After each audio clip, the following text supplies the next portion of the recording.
एक लड़के से आदमी बनने की जर्नी आसान नहीं होती। कदम कदम पर सोसाइटी आपकी लिमिट को टेस्ट करती है। आपको सिर्फ आपके काम और पैसों की वजह से रिस्पेक्ट दी जाती है और ज्यादातर लोग आपकी कोई परवाह नहीं करते। सोसाइटी के लोग फीमेल्स और बच्चों पर तो फिर भी तरस खा लेते हैं और उनकी कोई बुरी सिचुएशन में भी उनकी मदद करने की भी कोशिश करते हैं। लेकिन जब एक आदमी मुश्किल में होता है तब ज्यादातर लोग यही समझते हैं कि ये तो जरूर इतना ही डिजर्व करता होगा। इवन अगर पब्लिक में कोई सीन भी क्रिएट हो जाए तो सबसे पहले हर किसी का शक एक मेल पर ही जाता है। और इन सब बातों में कुछ भी नया नहीं है। हमेशा से ही सोसाइटी के बूढ़े, वाइज और एक्सपीरियंस मेल्स लड़कों को आदमी बनाने के लिए उन्हें बहुत मुश्किल से गुजरते आए हैं। एक आदमी की लाइफ आसान नहीं होती है, जिसमें या तो वो खुद को दुनिया के बोझ तले दबा हुआ एक विक्टिम की तरह दिखा सकता है या फिर वो अपनी और दूसरों की स्टोरी का हीरो बन सकता है और लाइफ की हर सिचुएशन को सर उठाकर चैलेंज दे सकता है। इसीलिए इस एपिसोड में हम कुछ बहुत जरूरी रूल्स और इनसाइट्स की बात करेंगे जो एक यंग मेल को अपनी आगे की लाइफ के लिए प्रिपेयर भी करेंगे और उसे एक अच्छे मर्द बनने में भी मदद करेंगे। Rule number 1, never get bullied and never bully anyone else. खुद को कभी इतना कमजोर मत बने रहने दो कि दूसरे लोग आपको बुली कर सके। और अगर आपको कभी अपने से कोई कमजोर इंसान दिखे तो उसे खुद बुली करने और अपनी डोमिनेंस दिखाने के बजाय उसे भी स्ट्रांग बनाना सिखाओ। एक मेल दूसरों को अपने साथ ऊपर उठाने के लिए जाना जाता है, किसी को नीचा दिखाने के लिए नहीं। अगर लाइफ में किसी पॉइंट पर आपके पास ज्यादा पावर, ज्यादा पैसा या ज्यादा फिजिकल स्ट्रेंथ आ जाए तो उसे अच्छे के लिए इस्तेमाल करो, वरना जो स्ट्रांग या पावरफुल इंसान अपने से कमजोर लोगों को दबाता है वो बस अपनी खुद की इनसिक्योरिटीज को दिखा रहा होता है। Rule number 2, study those whom you don't like. आपको खुद की नॉलेज में ब्लाइंड स्पॉट और खुद के डार्क साइड को अच्छे से समझने का मौका मिल सकता है। उन लोगों को स्टडी करके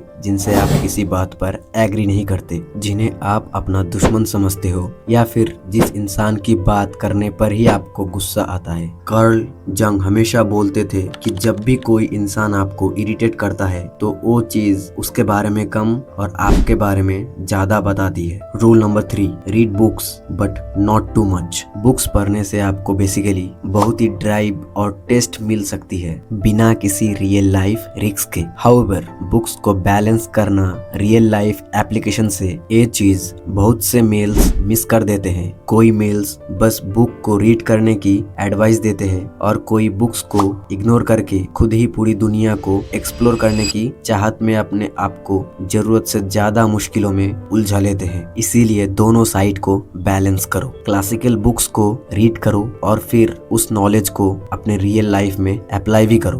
बुक्स को बस एक गाइड की तरह देखो, एक्चुअल एक्शन की तरह नहीं। Rule number 4, be ready to lose everyone and everything. जिस भी चीज से आप अटैच हो जाते हो वो चीज ही आपकी वीकनेस बन जाती है। चाहे हम यहाँ पर आपकी गाड़ी की बात करें, आपके मकान की या फिर अपने फैमिली मेंबर्स की। हमेशा खुद को याद दिलाओ कि प्यार का मतलब किसी से चिपक कर बैठे रहना नहीं होता। जब आप इस तरह के एक डिटैच माइंडसेट डेवलप कर लेते हो तो मुश्किल के समय आप लोगों के लिए वो कंधा बन सकते हो जिस पर सर रख के वो रो सके। डॉक्टर जॉर्डन पीटरसन हर यंग मेल को एडवाइस देते हुए बोलते हैं कि इतने स्ट्रांग बनो कि जब तुम्हारे घर में तुम्हारा पिता की मौत हो तो लोग तुम्हारे ऊपर रिले कर सके। अगर तुम मुश्किल के समय खुद ही टूट जाते हो तो ऐसे में तुम एक मर्द नहीं बल्कि एक एडल्ट बॉडी में एक बच्चे हो। Number 5, never waste time fighting bad habits. बुरी आदतों से लड़ने में आपकी बहुत सी विल पावर वेस्ट होता है।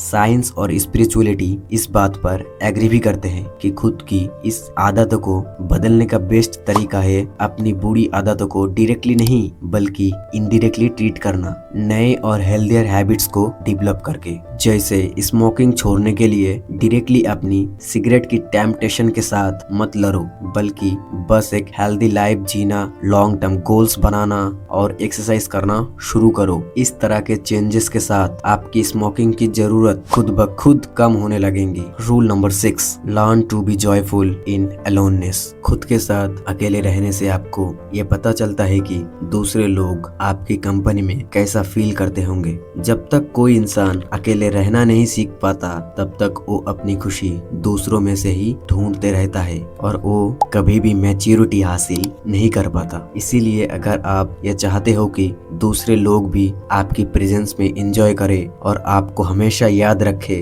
तो पहले खुद के साथ एंजॉय करना सीखो। Rule number 7, don't reject femininity and masculinity, become a balance man. आज की मेल इतने लॉस्ट हैं कि कोई मेल्स को एक एक्सट्रीम में जाकर फेमिनिन बनना पड़ रहा है और कोई मेल्स को एक्सट्रीमली मैस्कुलिन। ये गलती है मीडिया और मॉडर्न कल्चर की, जहाँ या तो मैस्कुलिन को टॉक्सिक बोलकर बढ़ाया जाता है या फिर फेमिनिनिटी को कमजोर बोलकर रिजेक्ट कर दिया जाता है।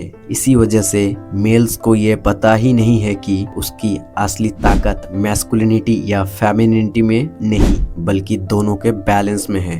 Rule number 8, don't mistake lust for love. जब आप यंग होते हो तब आपको हर तरह की अट्रैक्शन सेम लगती है और आपको लस्ट और लव में डिफरेंस बताना नहीं आता। आपको बस किसी को लाइक करने की देरी होती है और आप उसी में अपना सारा लॉजिक और इंटीग्रिटी खो देते हो। लेकिन ये सिर्फ तब होता है जब आप किसी पर अपने फैंटेसीज प्रोजेक्ट कर रहे होते हो। रियल लाइफ फैंटेसीज की तरह नहीं होती और यहाँ पर अकेले फिजिकल अट्रैक्शन एक रिलेशनशिप को कभी हेल्दी नहीं बना सकती। इसीलिए खुद के सो कॉल्ड लव को टेस्ट करने के लिए हमेशा खुद से एक क्वेश्चन करो, जिस भी फीमेल से आप अट्रैक्ट हो, क्या आप उसके साथ एक फैमिली क्रिएट करके पूरी जिंदगी उसी के साथ रह सकते हो? अगर आपका जवाब ना है तो ऑब्वियसली वो लव नहीं है और आपका उस इंसान के साथ रिलेशनशिप टेम्पोररी और शैलो ही रहेगा और वो फीमेल आपका फायदा नहीं बल्कि नुकसान करके जाएगी। इसीलिए मैच्योर बनो और लस्ट को लव से डिफरेंस करना सीखो ताकि आप अपना टाइम, फाइनेंस, इमोशंस और एनर्जी किसी ऐसी फीमेल पे इन्वेस्ट करो जो एक्चुअली इतनी वर्थ रखती हो और हर अच्छे बुरे समय में आपका सपोर्ट करे। Rule number 9, marriage is for kids not for you. आज बहुत सारे मेल्स शादी करने से कतराने लगते हैं और डाइवोर्स रेट काफी तेजी से बढ़ रहा है। ऐसा इसीलिए हो रहा है क्योंकि ज्यादातर लोग शादी को खुद के बेनिफिट्स और लॉस की तरह देखते हैं। लेकिन शादी का पर्पस आपसे नहीं बल्कि आपके बच्चों से जुड़ा होता है। इसका मतलब आपने शादी से जुड़े डाउट क्लियर करने के लिए बस खुद से एक क्वेश्चन पूछो, क्या मुझे बच्चा चाहिए या नहीं। इस क्वेश्चन के अलावा बाकी सारे क्वेश्चंस उतना रिलेवेंट नहीं है। Rule number 10, learn how to speak magic words. शब्द जिंदा होते हैं। जहाँ कई शब्दों में कम जान होती है, वहीं कई शब्द बोलने वाले की लाइफ एनर्जी साथ लेकर दूसरों के कानों में जाते हैं। अगर आप भी अपनी स्पीच को ज्यादा मैजिकल बनाना चाहते हो ताकि लोग आपकी आवाज सुनते ही आपकी तरफ खींचे चले आए, तो बस सच बोलना शुरू करो और सच की खोज करो। सच की खोज आपके माइंड को डेवलप करेगी और सच बोलने से आप अपने ट्रू सेल्फ तक पहुंचना शुरू करोगे।